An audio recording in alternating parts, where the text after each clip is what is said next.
اور ابھی بہت روشنی بھی نہیں ہوئی ہے, ٹھنڈ بھی ہے, سب لوگ اپنے اپنے لحاف میں ہیں. لائٹ رہتی تھی نہیں رہتی تھی, تو لیمپ تھا ایک بہت خوبصورت سا شیشے کا لیمپ, یہ بڑا اس کا شیشہ ہوتا تھا, اور اس کا تھا پیتل یا تانبے کا, بڑا خوبصورت اس کا پکڑ تھا, تانبے کا تھا. تو وہ لیمپ بیچ میں رکھا جاتا تھا. ہم کو یاد ہے بچپن میں وہ ہرا ہرا ہو گیا تھا اس کے اوپر, ہاں اس کو وہ جم جاتا ہے, توتیا جم جاتا ہے. وہ لیمپ ہوتا تھا, اور پھوپھی اماں وہ جاسوسی دنیا پڑھتی تھی. اچھا, ایپیسوڈ مطلب وہ تو آتا تھا, ہر مہینے آتی تھی وہ جاسوسی دنیا. ہم کو کچھ سمجھ میں آتا نہیں تھا, ہم اپنا لحاف میں گھسے لیٹے رہتے تھے. پھوپھی اماں پڑھتی تھی, ددا مرحومہ یعنی ابا کی پھوپھی, میری پردادی اماں, یہ لوگ سامع ہوتے تھے. اور سرکار ددا خود اتنے شوق سے سنتی تھی, منتظر رہتی تھی کہ آج کا ایپیسوڈ ختم ہوگا تو پھر اگلا ایپیسوڈ کب آ رہا ہے, جاسوسی دنیا. یہ اس طریقے سے جاسوسی دنیا اور ابن صفی ہمارے خاندان کے ایک حصہ تھے. اور باقی ہم لوگ روئے ہیں, ان کی موت کی خبر جب آئی ہے تو باقاعدہ سوگ ہم لوگوں کے اوپر طاری تھا.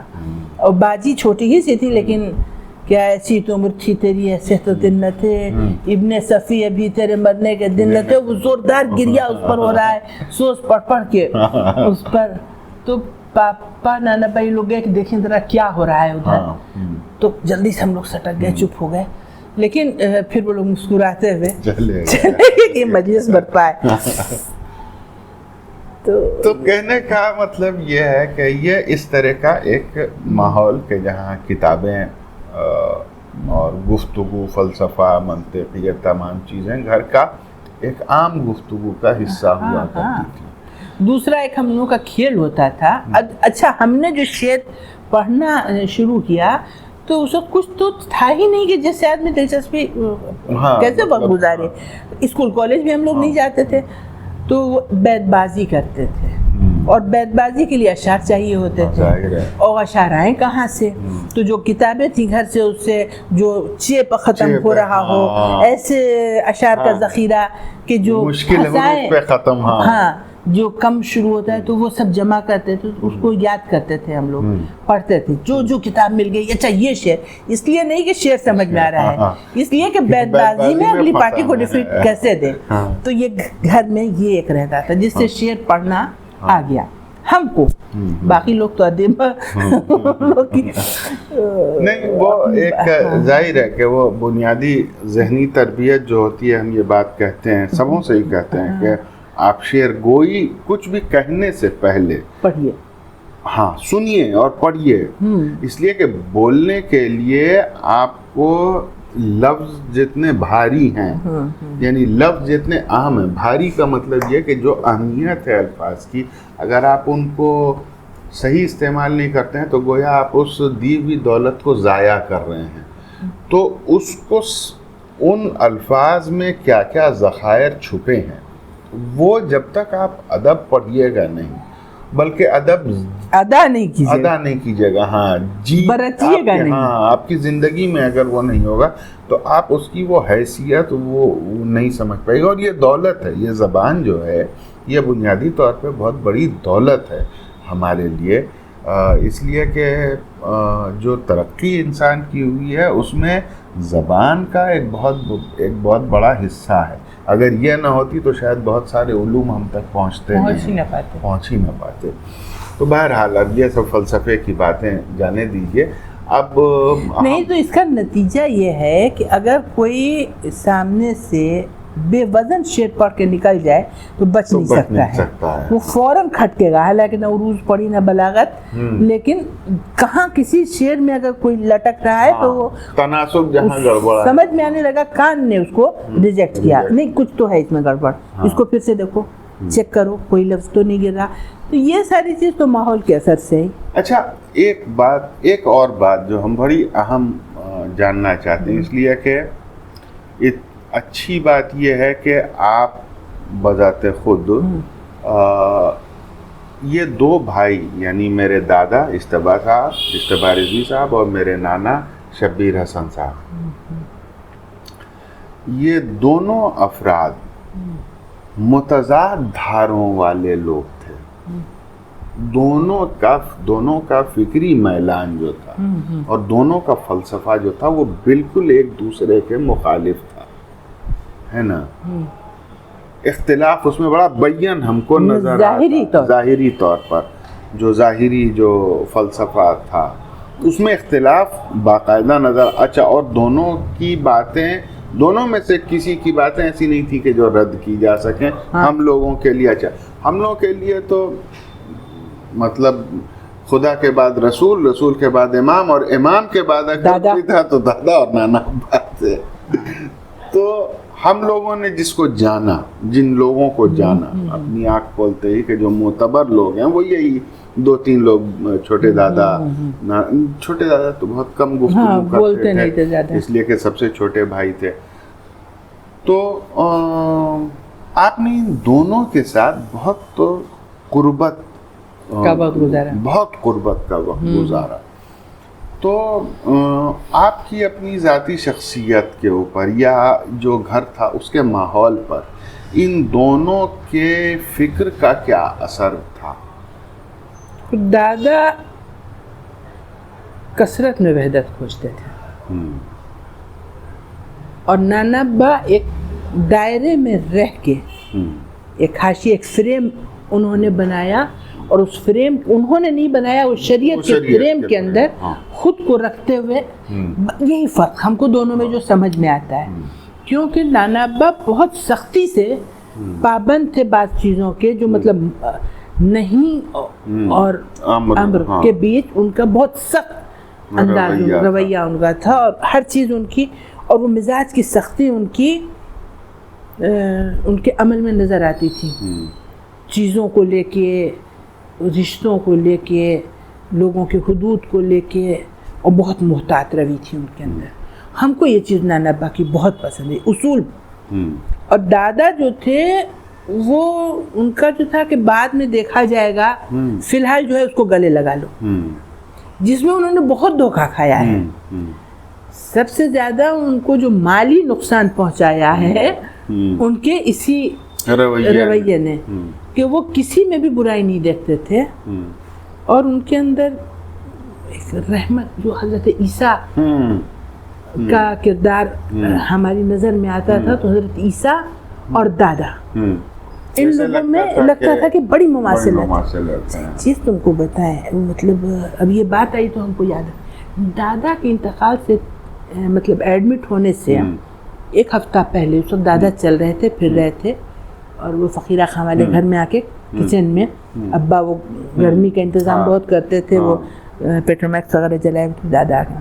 ہم نے خواب میں یہ دیکھا، جو کچن ہے یہاں کا چھپرا والا، اس میں حضرت عیسیٰ کھڑے ہوئے ہیں، ایسے ہاتھ اور ان کی آستین ایسے ایسے لٹک رہی اور ایسے کیے ہوئے کھڑے ہیں. تو اور وہ کہہ رہے ہیں کہ، اور ایک پلیٹ فارم ہے جو زمین سے اونچا اور یہاں سے وہاں تک، اور اس کی صفائی اور مینٹین ہو رہا ہے، کہ میرا پوتا آنے والا ہے، اس کا اہتمام کر رہے ہیں. تو ہم نے دادا سے کہا کہ دادا ہم نے یہ خواب دیکھا، اس کا کیا مطلب؟ دادا نے پھر سے کہا. ہم سے 3 بار انہوں نے وہ خواب سنا. اچھا، انہوں نے کیا کہا؟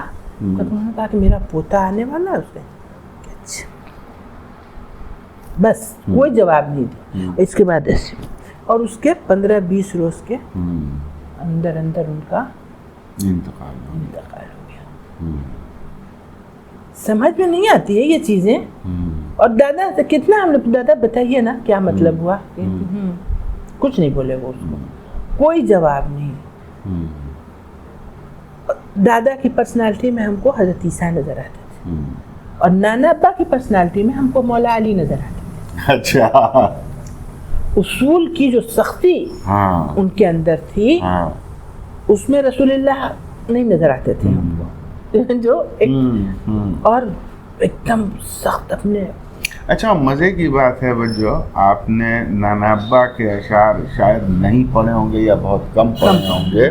اتفاق کی بات ہے کہ ابھی پاپا، یعنی ماموں، میرے ماموں جن کو ہم لوگ پاپا کہتے ہیں، پاپا نانا ابا کی اس ڈائری کو درست کر رہے تھے، اور اس کو سافٹ کاپی، ہارڈ کاپی سے سافٹ کاپی میں.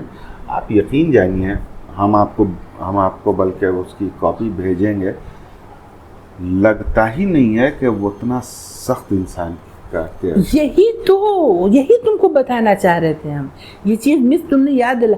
ایک دادا نانا ابا کی ایک ربائی جس کو ہمارے دل میں ہم نے رکھ لی وہ, اور اس پر ہمارا عمل ہے.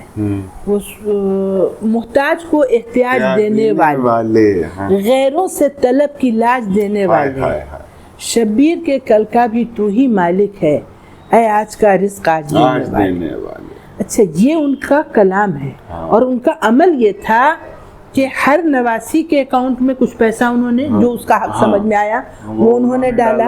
بیٹی کا جو حق سمجھ میں ان کو آیا وہ ان کے اکاؤنٹ میں, بیوی کا الگ, صدقے کے پیسے الگ. پتہ نہیں تم لوگوں نے دیکھا ہے کہ نہیں, 2 پیسہ اور 3 پیسہ نہیں کھڑکی پہ رکھا رہتا تھا. 2 پیسہ 3 پیسہ, اس سے بڑھا تو 10 پیسہ, اس سے بڑھا تو 1 روپے کے سکے تک, وہ ایک ڈھیر کی شکل میں کھڑکی پر رہتا تھا. اور اتنے فقیر آتے تھے, یقین مانو, اور فقیر کو پیسہ دینا ہم لوگوں کا کام ہوتا تھا. پر ہیڈ, وہ گودی میں بچہ ہے تو اس کو لیے 10 پیسہ, ہاتھ پکڑے تو اس کا, جیسے ایک عورت ہے 3 بچوں کے ساتھ تو اس کو 10 پیسہ کر کے دینا. اور ہم لوگ کو بڑا مزہ آتا تھا, اور مٹھی میں پیسہ اٹھایا اور فقیر کو دے رہے ہیں. اور فقیر آتے بھی تھے. حیرت کی بات یہ کہ وہ 10 پیسہ 2 پیسہ 5 پیسہ وہ سب اب تو بچے نے دیکھا ہی نہیں ہوگا اس زمانے کے, لیکن وہ پیسہ اور وہ لینے آتے تھے, اور وہ ان کی کھڑکی پر مطلب رکھا ہوا ہے. لے جاؤ. نانا ابا کے گھر کی صفائی کرنے جب ہم گئے, نانا ابا بہت دن سے گئے, تو اتنا وہ پیسہ سکہ جو خرچ نہیں ہونے والا تھا وہ ایک جگہ سے ملا, کیونکہ وہ ان کا نکالا ہوا پیسہ ہوتا تھا جو روز فقیر آتے تھے. بھیا کتنے آتے تھے نہیں معلوم, بھیڑ کی بھیڑ آتی تھی, اور وہ پیسے لے کے جاتی تھی. اور وہ ڈھیر کم نہیں ہوتا, وہ ڈھیر کم نہیں ہوتا تھا. کبھی ہم کو بھی یاد ہے کہ کھڑکی پہ رکھا رہتا تھا, کھڑکی کے اوپر, اور نانی اماں کے پیتانے کی طرف وہ کھڑکی کے اوپر, باتھ روم کے پاس والی, اس کے اوپر وہ. اور کبھی ہم نے مطلب اس میں کبھی کمی نہیں دیکھی ہم نے. تو یہ ان کے اصول پسندی. تو میرے خیال سے آپ نے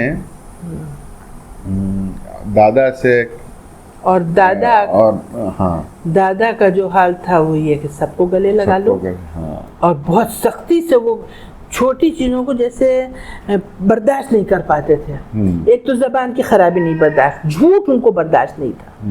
اگر باتوں کو آپ لپیٹ کے ان کے سامنے پیش کرنا چاہ رہے ہیں, فوراً پکڑتے تھے, کس کے سرزنش ہوتی, صاف بولیے, ٹو دا پوائنٹ, صاف بولیے.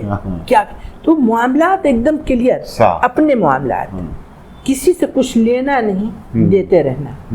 ایک چھوٹی سی چیز تھی, دادا کو بچکا بہت پسند تھا, تو ہم لوگ کے گھر کے بغل میں ایک گھر تھا, وہ عورت بڑی لڑاکن تھی, اور اس کے دیوار پر یہ بڑا بڑا اورنج کونڈے کا پھول. ہم کو کہنا, دادا اس میں سے پھول منگوائیں آپ کے لیے بچکا تھا. کہ نہیں بیٹا, کمینوں سے کچھ نہیں لینا زندگی میں, چھوٹوں سے کچھ مت لینا. حالانکہ دادا کسی کو یہ کہیں, لیکن اس کی جو ایکٹیویٹی گالی ہی بکتے رہتے تھے دن بھر. اچھا, تو یہ اچھا, اب ذرا سا آ جاتے ہیں ہم کہ زبان کیسے بنی.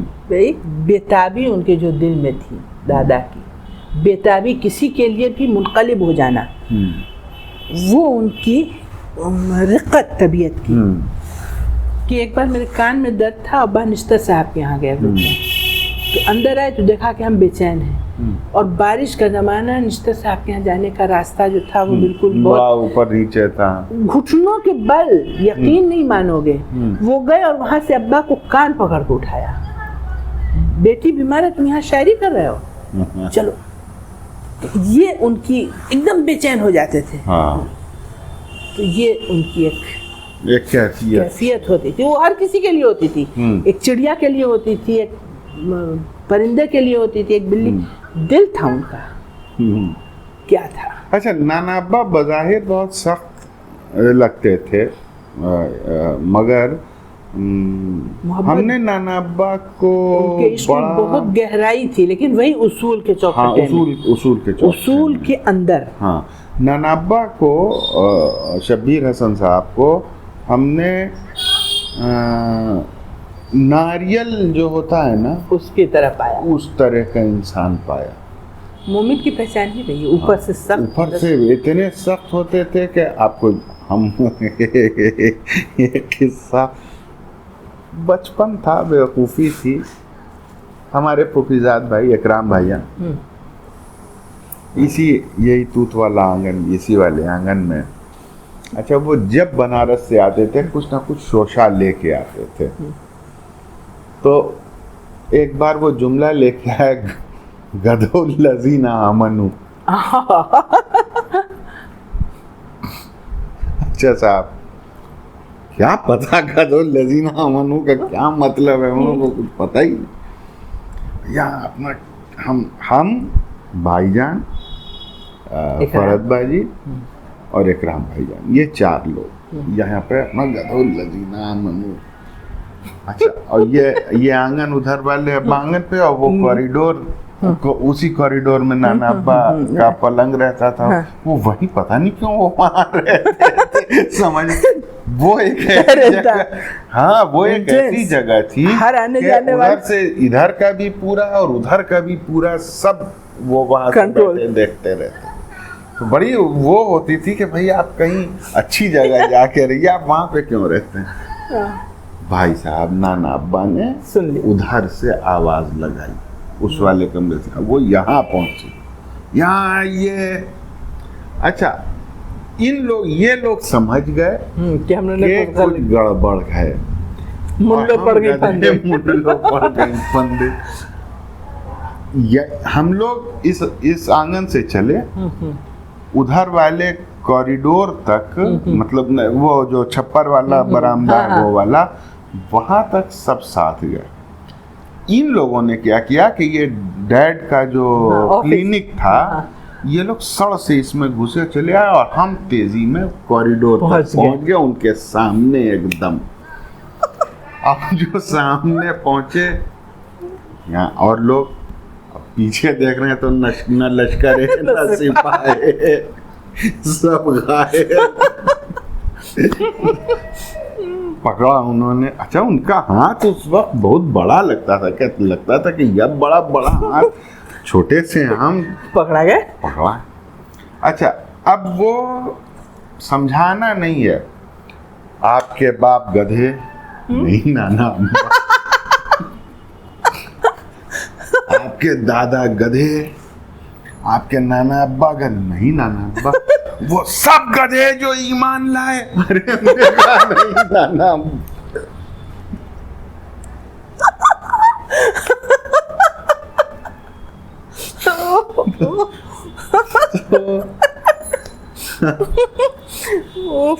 پکڑ لیے جاتے تھے بھائی. تو معلوم ہی نہیں تھا کہ ہم کیا رہے ہیں، ہم کو کیا پتا. یہ خرافات اکرام بھائی جان یہ ہمیشہ، اور یہ خرافات سکھاتے تھے، سب کرتے تھے، اور پکڑے ہم ہمیشہ جاتے تھے. ملو پڑ گئی پھندے. تو بہرحال خیر، تو اب ہم کو اب ذرا سا آپ کے اوپر پھر سے آتے ہیں، اس لیے کہ آپ بیک گراؤنڈ کی تو بہت ساری بات ہو گئی، تھوڑا سا آپ کے بارے میں ہم کچھ بات کرنا چاہتے ہیں. کیا آپ، اول تو یہ کہ آپ کو شاعروں سے الرجی، ہم کو بہت مزہ آیا تھا جب آپ کی شادی ہوئی، جب طے ہوئی، اس لیے کہ آپ کے شوہر رضا مہدی بھائی ایک نہایت ہی عمدہ شاعر، بہت وزادار انسان. تو ایک شاعر سے، جس شخص نے ساری زندگی الرجی رہی، جس کو، جو شاعروں کو برداشت نہیں کر سکتا تھا، اس کی شادی ایک شاعر سے ہو گئی. وہ تجربہ بہت کم رہا اگرچہ، مگر یہ کہ وہ جو مختصر سی زندگی، کچھ رضا مہدی بھائی کے شخصیت اور پھر ان کے کچھ ادب کے بارے میں. بات یہ ہے کہ ہم کو، جب ہم کہتے ہیں نا کہ جب آدمی کسی نعمت کے درمیان رہتا ہے تو اس کی قدر نہیں ہوتی ہے، اور جب اس سے چھوٹتا ہے تو لگتا ہے کہ کیا چیز تھی.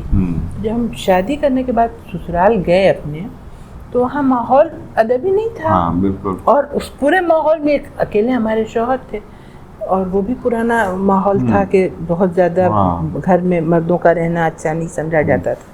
باہر رہتے کسی وقت آتے تھے بڑے تکلف سے, کچھ ایک دو بات کام کی کہی اور پھر چلے گئے. جو آج کل کا زمانہ ویسا نہیں تھا. تو ہم کو بڑی تنہائی اور سفوکیشن ہوتا تھا گھر میں بہت زیادہ. تو کیا کریں, کام کرنے والے آدمی موجود, بچے بھی نہیں, اب کیا بات کریں. اچھا ہم لوگوں کو بتا ہی دیا تم کہ گھر میں بات یا تو ادبی بات ہوتی تھی یا ہنسی مذاق ہوتا تھا یا ہنسی مذاق بھی ادب ہی ہوتا تھا. جو بھی. تو اس طرح کا ماحول بالکل نہیں تھا. تو ان سے بات کریں, کیا بات کریں, ہم نے تو کچھ پڑھا ہی نہیں ہے کہ ان کے مقابلے جو اب ان کو کیسے بات کے لیے اپنے بھائی میاں بیوی کی بات کیا ہی کتنی دیر کی بات. تو اب ہم کو عادی بات کرنے کے, کچھ نہ کچھ بات ہو, گھر میں رونق رہے.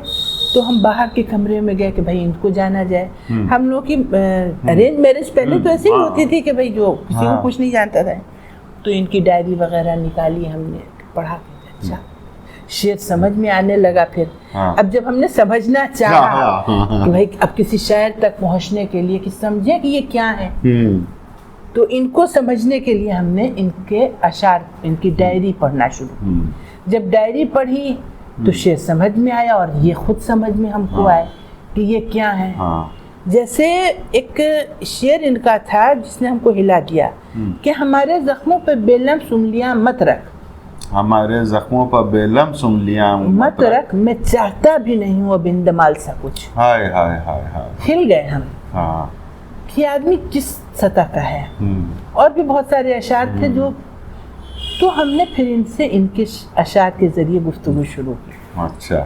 تو ہم کو سمجھ میں آیا کہ کچھ اس میں بھی ہے, کچھ ہم بھی مطلب بول تو سکتے ہیں, کم سے کم شعر کہہ نہیں سکتے. تو اس طریقے سے ہم ان کے قریب گئے اور یہ میرے قریب ہے. وہ بیچ میں جو ہمارے اور ان کے رابطہ بنا, ایک دوستی کا رابطہ, جو ایک فیملی والا رابطہ جو ہوتا ہے, وہ تو بھائی وہ تو چل رہا ہے رسم کے تحت, لیکن جو قربت بڑھی وہ ان کی کلام سے بڑھی. تب انہوں نے ہم کو, اچھا ابا کے یہاں مستقل لکھنے پڑھنے کا کام ہوتا رہتا تھا, حالانکہ انہوں نے نہیں کی پی ایچ ڈی. ہم کہا کہ آپ پی ایچ ڈی کیوں نہیں کر ڈالتے ہیں. نور الہدا صاحب مرحوم ان کے گائیڈ تھے, ہوا کرتے تھے, وہ بھی بیچارے چلے گئے دنیا سے. تو انہوں نے کہا کہ ہاں ہم کو کچھ مددگار چاہیے. کہ کیا چاہیے؟ کیونکہ ویسے اشعار جمع کرو کہ جس میں کربلائی استعارے استعمال کیے گئے ہوں. چلو بیٹھے بیٹھائے آدمی کو ایک کام مل گیا, کیا ہی کرتے, یا تو دن بھر آئرن کرتے رہتے تھے. تب خیر میگزین وغیرہ ان کے یہاں تھا, تو بیٹھ کے یہ کام ہم کرتے تھے. اس میں سے جتنے بھی اشعار ہوتے تھے جن میں کربلائی استعارہ سمجھ میں آتا تھا. تو ہم تم کو بتانا یہ چاہ رہے ہیں کہ ادب کے گڑھ میں رہتے ہوئے ہم بے ادب تھے. پھر جب ان کے پاس ہم گئے تو اس لیے ہم نے ادب میں دلچسپی لینا شروع کی کہ ایک آدمی سے ہم کو دوستی چاہیے, قربت چاہیے, اس کا ساتھ چاہیے. تو اس تک اگر جانا ہے تو یہی راستہ ہے, یا پھر اچھا اچھا کھانا پکاؤ اور کھلاؤ. تو یہ تو آپ تو کھانا پکانے میں وہ میرے لیے مشکل مرحلہ نہیں تھا, مگر یہ کہ وہاں سے آپ دل تک تو شاید پہنچ جاتی ہیں, روح تک پھر بھی نہ پہنچ پاتی. تو اب آپ یہ سمجھیے کہ آپ نے جس کو اتنی ذلیل قوم سمجھا ہے نہیں, ذلیل قوم نہیں سمجھا ہے. آج بھی شعراء سے ہم کو یہ شکایت ہے کہ وہ بے عمل نہ ہو. نہیں دیکھیے, آپ عمل کریں, تب وہ جو غربت اور افلاس اور پریشانی اور یہ شاعروں کے لیے تو امتیاز ہے. کیوں بھائی؟ نہیں, ایک بات سمجھیے آپ دیکھیے, آپ بات سمجھیے. آپ یہ حقیقت ہے, مطلب جب اس پروسیس میں ہم ہوتے ہیں تو ہوتا کیا ہے, یہ بڑا المیہ ہے کہ لوگ جیسے آپ ہی کہہ رہی ہیں کہ بے عمل ہوتا, اس کا میدان عمل وہی ہے. سمجھ میں نہیں آتا لوگوں کو کہ وہ جو کر رہا ہے اس کا کوئی. معاملہ یہ ہے کہ جو بھائی کہنے لوگ یہ سمجھتے ہیں کہ بھائی کوئی ڈاکٹر ہے تو ڈاکٹری کر رہا ہے, کوئی وکیل ہے وہ وکالت, کوئی انجینئرنگ کر رہا ہے, اب آج کل سیلز کر رہا ہے, کچھ کر رہا ہے. تو اگر وہ اس میں پوری توجہ سے لگا ہے تو آپ اس کو فعال سمجھتے ہیں. ایک آدمی جو ادب کریٹ کر دیکھیے رہا آج ہے، آپ بات سمجھ رہے ہیں. ابھی جو آپ لوگ کام کر رہے ہیں، آپ کا جو پوڈ کاسٹ اردو وہ ہے ریڈیو اردو، وہ ہم کو بہت اچھا لگ رہا ہے. ہم اس سے نالا نہیں ہیں، کیونکہ آپ ایک کام کر رہے ہیں. ایک جو بھی ادب کی پیاس محسوس کرتا ہو، زبان کو سمجھنا چاہتے ہو، اس کے لیے آپ ایک پلیٹ فارم آپ نے بنایا. اس پر جا کے نئے سیکھنے والے بھی سمجھتے ہیں، پہنچتے ہیں. لیکن وہ شاعر جو صرف مشاعرہ بازی کرتے ہیں وہ ظاہر اور واہ واہ کے لیے شعر کہتے ہیں اور مجلس اڑا کے چلے آئے، 1 گھنٹے کا اثر ہوتا ہے. وہ بالکل وہ اشعار بھی بڑے بالکل مطلب بے اثر ہم کو تو اشعار ہوتے ہیں. تمام شاعرات اور مشاعرات اور متشاعرات نہیں تو ان سب سے ہم کو معذرت کے ساتھ کہ وہ مشاعرہ کافی نہیں ہے. بالکل بلکہ وہ ایک حد ٹھیک ہے، وہ ایک حد تک ایک طرح سے سمجھیے. ایک وقت تھا کہ جب اس مشاعرے کی عزت رہتی تھی. نہیں، ایک بات اسٹینڈرڈ ہوتا تھا. ایک بات اور ہے، ایک بات اور سمجھیے کہ مشاعروں کو ہم کیوں کرٹیسائز نہیں کرتے. ایڈ فلم ہوتی ہے نا، کسی بھی پروڈکٹ کی ایڈ فلم ہوتی ہے، چھوٹی سی ہوتی ہے نا، 35 سیکنڈ کی. اس کی زندگی ہوتی نہیں ہوتی مگر اس کی اہمیت ہوتی ہے. تو یہ جو مشاعرے ہیں، یہ ادب کو اگر ایک پروڈکٹ آپ مان لیجئے، شاعری کو ایک پروڈکٹ مان لیجئے، تو اس کی ایک ایڈ فلم ہے. یہ مشاعرے، ان کا اثر بہت نہیں رہتا. اس کو جو بنانے والے ہوتے ہیں ان کے پیش نظر ادب کی خدمت اگر ہو تو بے شک ہے، وہ صرف کمائی کرتے ہیں. وہ ان کا کام اور ہے. نہیں تو کرتے کیا ہے کہ ایسے اس میں لا کے پہنچاتے ہیں وہ لوگ ادب کو، ایسا ادب کہ جس کو ادب کہتے ہوئے شرم ہے. نہیں دیکھیے، اب تو یہ چیز ہو جاتی ہے. نہیں سنیے دیکھیے مسئلہ کیا ہے. آپ کو ہم بتائیں اس میں میرا نقطہ نظر کیا. دیکھیے، آپ اجتبیٰ رضوی کی پوتی ہیں، مرتضیٰ رضوی کی بیٹی ہیں.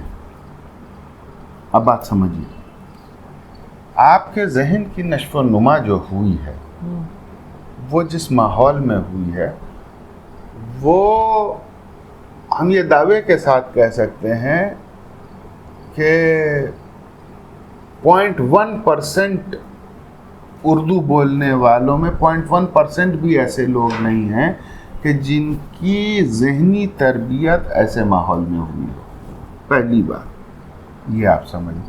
تو اگر آپ اپنے معیار پہ دیکھیے گا، یعنی حقیقت یہ ہے کہ لوگ یہ کہتے ہیں کہ سراج میاں اچھی شاعری، میرے بزرگ کہتے ہیں کہ تم اچھے اشعار کہتے ہو، لیکن جب ہم اپنے ابا یا اپنے دادا کے معیار پہ جا کے اپنے اشعار کو دیکھتے ہیں تو ہم کو وہ بکواس لگتے ہیں. تو وہ تو بکواس ہم کو لگیں گے، اس میں کوئی دو رائے نہیں ہے.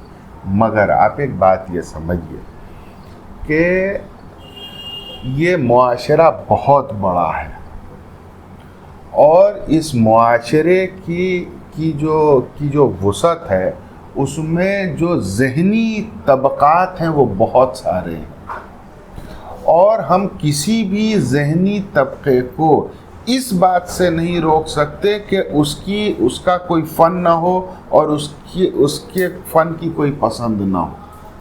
آپ بات سمجھیے، ٹھیک ہے؟ تو اب اس کا بھی ایک حق ہے اپنا فن بنانا اور اپنے فن کو انجوائے کرنا. اگر وہ اس کے اوپر نہیں اٹھائے تو وہ اس کی مجبوری ہے، اس سے اس کو روکا نہیں جا سکتا. نہیں روکا نہیں جا سکتا. ہوتا کیا ہے، لیکن اسٹینڈرڈ آپ کم سے کم دیجئے. دیکھیے اسٹینڈرڈ جو گم ہوتا جا رہا ہے، جو آپ لوگ کام کر رہے ہیں، یہ آپ پہنچانے کی، آپ ایک اسٹینڈرڈ سمجھا رہے کہ اگر کوئی بات کہنی ہو تو کس اسٹینڈرڈ پہ آ کے کہیے، کہہ سکتے ہیں. ہاں کہہ سکتے ہیں. وہ ایک کبیر کا دوہا جو ہمارے پاس آتا ہے بہت ہی سمپل زبان میں، لیکن اس کا ایک معیار ہے. ہاں. یہاں معیار کو آپ قتل نہیں کر سکتے ہیں. ہاں نہیں معیار کو بالکل نہیں قتل کر سکتے. وہ ہو جا رہا ہے. ہاں بالکل ہو رہا ہے. اس طرح سے ہو رہا ہے کہ طبیعت مقدر ہو جاتی ہے. بالکل بہت بری طرح مقدر ہوتی ہے. بالکل ان لوگوں کی کہ جو اچھا، اس کا ایک نقصان یہ ہو رہا ہے کہ جو واقعی ادب نواز شخصیتیں ہیں وہ اپنا ایک طرف ہو گئی، ہاں بالکل ہٹ گئی، وہ جو کچھ دیتی، وہ جن کا کلام اگر پبلسٹی ہوتی ان کے کلام کی تو ایک اسٹینڈرڈ بنتا، ایک معیاری چیز مارکیٹ سے غائب کر دی گئی اور صرف بھر دیا جا رہا ہے اس وقت کیا. ہاں وہ بات آپ کی تو وہ مارکیٹ صرف مارکیٹ کرنا کام نہیں ہے نا. نہیں بالکل، ہم آپ سے بالکل. اب وہ اچھا شاعر اس مشاعرے میں جا کے شعر پڑھنا گوارا کرے گا اور نہ کوئی سننے والا اچھا سامع وہاں جائے گا. بالکل کیونکہ وہ صرف ایک خردنگے کا، بھائی اس کو دوسرا نام دے دیجیے آپ کیجئے، ایک پروگرام کیجئے، ضرور کیجئے، سب کو لائیے، سارا کام کیجئے، لیکن مشاعرے کی روح کو پامال مت کیجئے.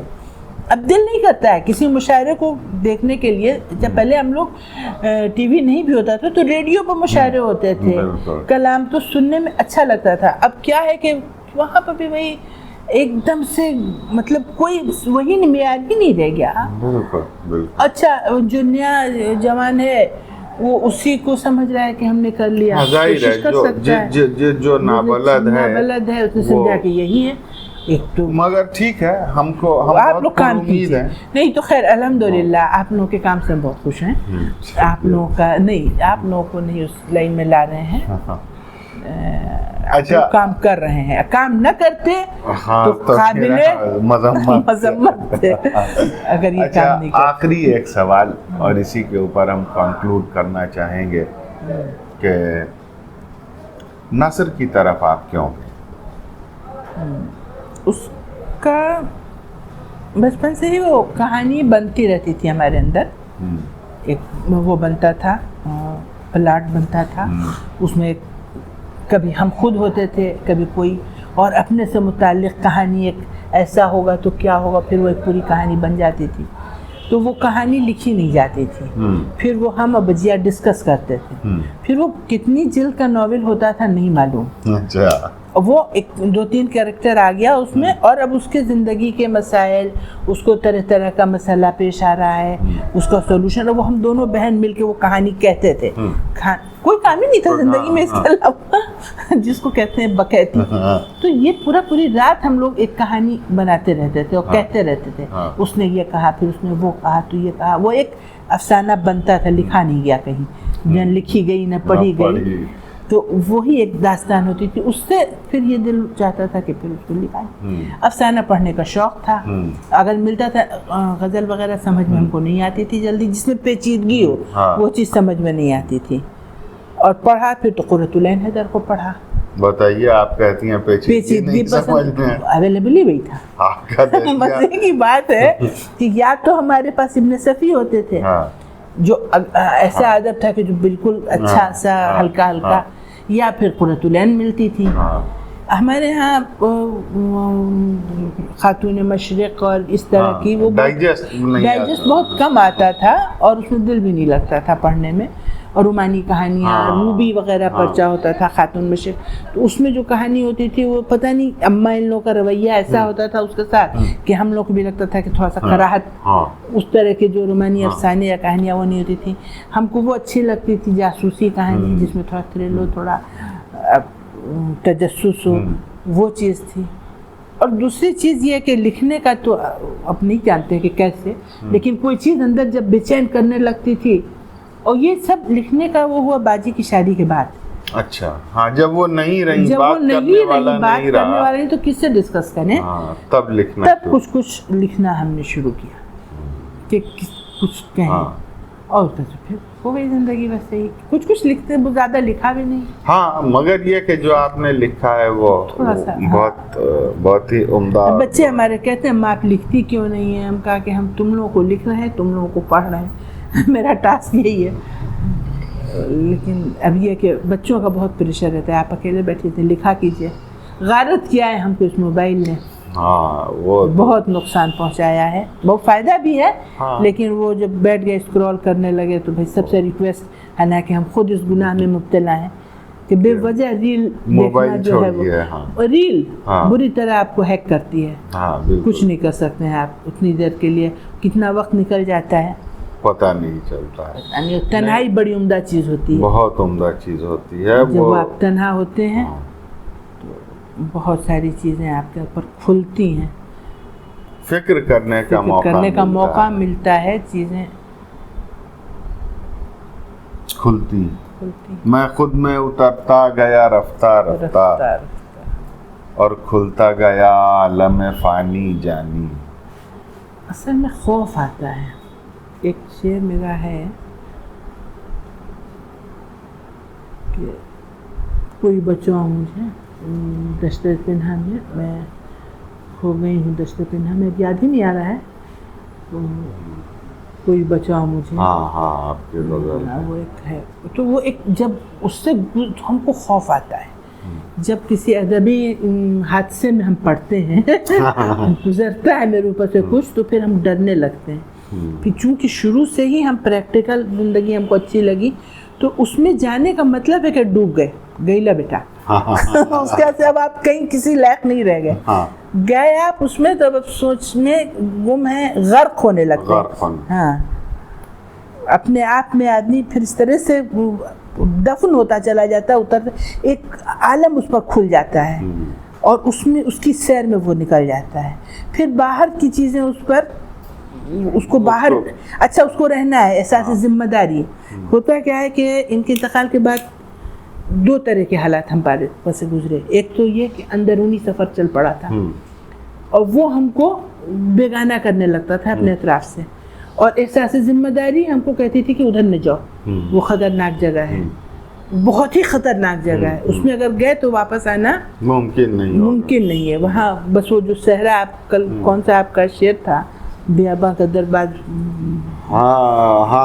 میر کا، اب درے بازے میں قدم رکھیے میر، اب درے بازے بیاباں میں قدم رکھیے، کب تلک تنگ رہیں شہر کی دیواروں میں.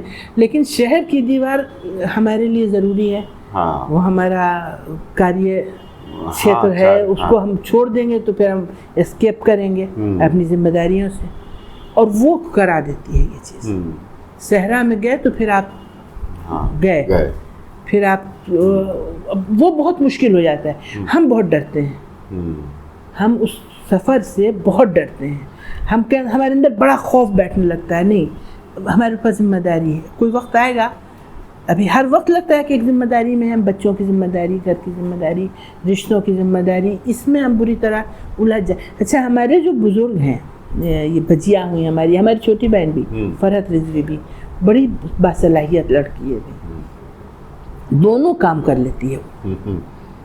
وہ جیسے سدرا کا آپریشن ہو رہا تھا، اور اس وقت کوریڈور میں وہ بیٹھی ہوئی اپنا کچھ تخلیقی کام کر رہی تھی. ہم دنگ رہ گئے کہ یہ کیسے کر سکتی ہے. ہم نہیں کر سکتے ہیں، ہم ایک ہی ناؤ پہ ایک وقت میں رہیں گے، یا ہم یہ کریں گے یا وہ. اگر اس میں ہم گئے تو یہ چھوٹ جائے گا میرے ہاتھ سے.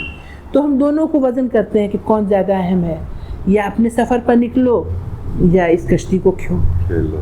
صحیح بات.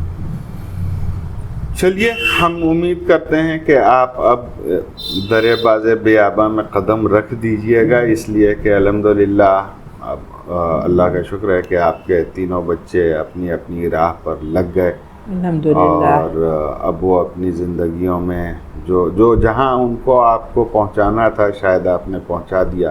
تو اب آپ سے امید کیا پہنچایا. ابھی میرے چھوٹے والے بیٹا جو ہیں 2 دن سے ان سے بات نہیں ہوئی ہے، حمزہ میاں سے. جب ان سے بات ہوتی ہے تو وہ بھی بہت لمبی بات ہو جاتی ہے. اب ایگزام ہے ان کا، اس کے بعد سے ان کی کچھ وقت ہم لوگ ساتھ نکلیں گے. وہ میرا ہاتھ پکڑ کے چلے گا تو پھر یہ ہوگا کہ ہم کو بچا لے گا غائب ہونے سے. امید کرتے ہیں غائب ہونے سے ڈر لگتا ہے. نہیں، کہ آپ جیسے لکھ رہی ہیں ویسے لکھیے گا، اور مزید لکھیے گا. اور آپ سے اس گزارش کے ساتھ کہ آپ یہ لکھنا مت چھوڑیے، تاکہ ہم لوگوں کو ضرورت ہوتی ہے، ہر کسی کو ضرورت ہوتی ہے کبھی نہ کبھی پلٹ کے دیکھنے کی. اور لکھا ہوا جو ہوتا ہے وہ تاریخ کا حصہ ہوتا ہے، ہو جاتا ہے، بن جاتا ہے، اور وہ کبھی نہ کبھی کہیں نہ کہیں کسی نہ کسی کے کام آ جاتا ہے. اس لیے لکھنا بھی چاہیے، اور ہمارا یہ خیال ہے کہ لکھنے والے کو اس بات کا خیال ہونا چاہیے کہ اس کے حرف پر صدیوں کا بوجھ ہے، اس لیے کہ کب پڑھا جائے. دادا کا ایک شعر پڑھیں، لکھا ہوا انہی ذرات کے صحیفوں پر، میرا فسانہ ہے لیکن میری زبان میں نہیں. کیا کیا لکھو گے؟ بہت بہت شکریہ. آپ کا بہت سارا وقت لے لیا، مگر یہ کہ یہ بڑا اچھا عجیب سا بڑا مطلب اتفاق ہو گیا، اور ہم نے کہا کہ یہ موقع جانے نہ دیا جائے، پھر پتہ نہیں کب ہم لوگ اس طرح سے ایک ساتھ بیٹھ پائیں. تو ناظرین، یہ تھی رفعت وصیہ صاحب سے گفتگو. آپ کو یہ گفتگو کیسی لگی یہ بھی بتائیے گا، اور اگر پسند آئی ہو تو اس کو لائک شیئر سبسکرائب کرنا نہ بھولیں. اور ہاں، آپ ہمارا ساتھ ہمیں جوائن کر کے بھی دے سکتے ہیں، اس کا بھی خیال رہے. اور ریڈیو اردو بہت بڑی خدمت کر رہا ہے ادب کی، زبان کی، انسان کی فطرت کی. ریڈیو اردو ضرور دیکھیے. بہت بہت شکریہ. چلیے، خدا.